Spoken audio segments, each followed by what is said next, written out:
Today we're working on the back fist, reverse punch back fist, following up with that third technique, which is the back fist.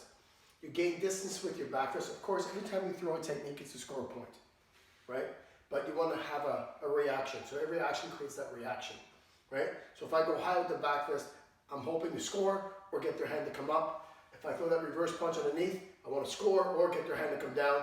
And then, again, trying to fight at two different levels. So if I'm at this distance here, when I step forward, there's my one, right? I'm going to rotate up, my hand up like this, rotate my hips all the way over, and the top hand now is going to, as this one's coming back in, the top hand is going to reach out and make contact, right? So I'm here, I step forward, one, I come two, and then push three. And that's how you're going to end up with that technique. Always remember to practice slow, right? Work each and every technique.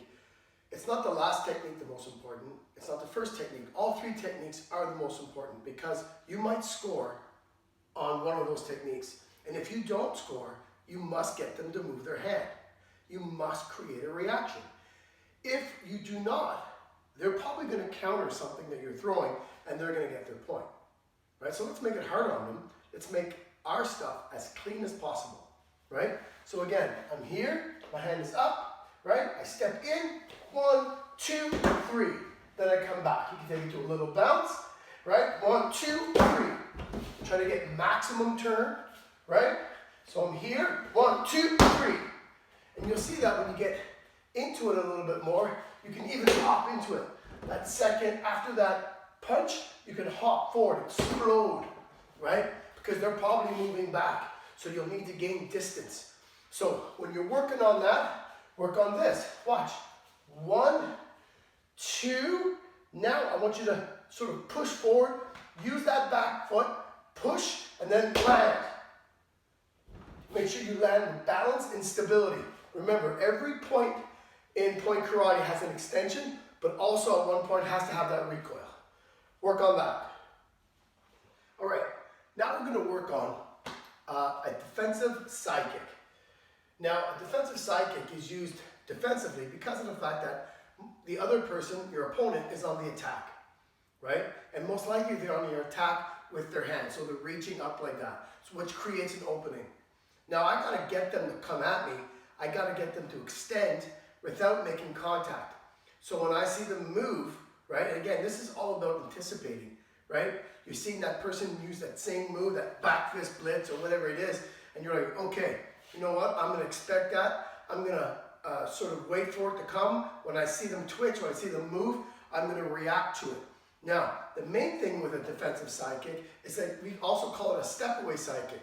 Okay, we need to learn to take that back foot, pivot, and step away from the individual, and at the same time, chambering your leg into a side kick position, and then releasing the kick. But again, you need to land with balance and stability. Always keeping your eye where you're kicking, because if you kick and you're not looking at your target, then there's no point, because it's like guessing, right? So a good referee won't call that. Say no call blind technique. So you always got to keep your eyes on it. Okay, so this is how it works. So I'm nice and close, I'm in my fighting stance, I can just touch the pad, right? Now, this is not where the person is, because of the fact that if I had a partner, right, we'd be a bit further out, and I'd catch him on the way in movement, right? So right now I don't have a partner, because we have social distancing going on, so I have my blue pad right here, as you see, and it doesn't have legs and it doesn't move.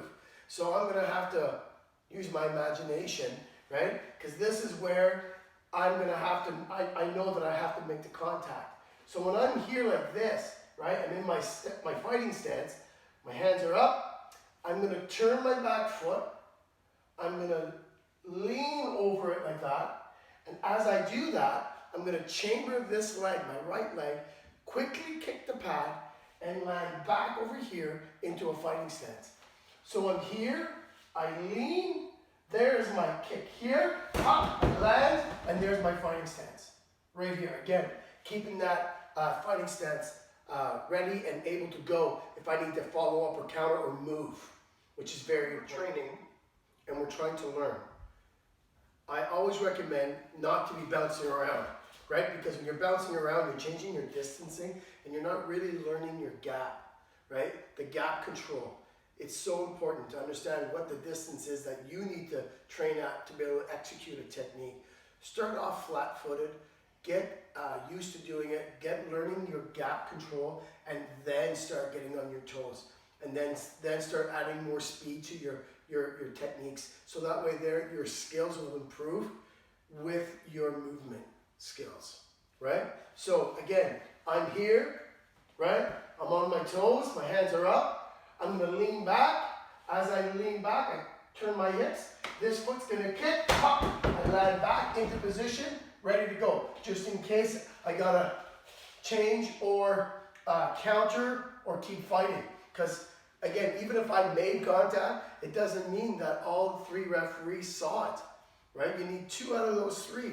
And if it's in a blind area where the person can't see it, they're not going to call it. So you can't assume that you scored. So you always want to kick and then come right back to your stance. If you scored, great. And if you didn't score, well, you have the ability to keep on protecting yourself, or gives you an opportunity to score more points. Work on that tactical skill and then add it to your overall point karate. Have fun.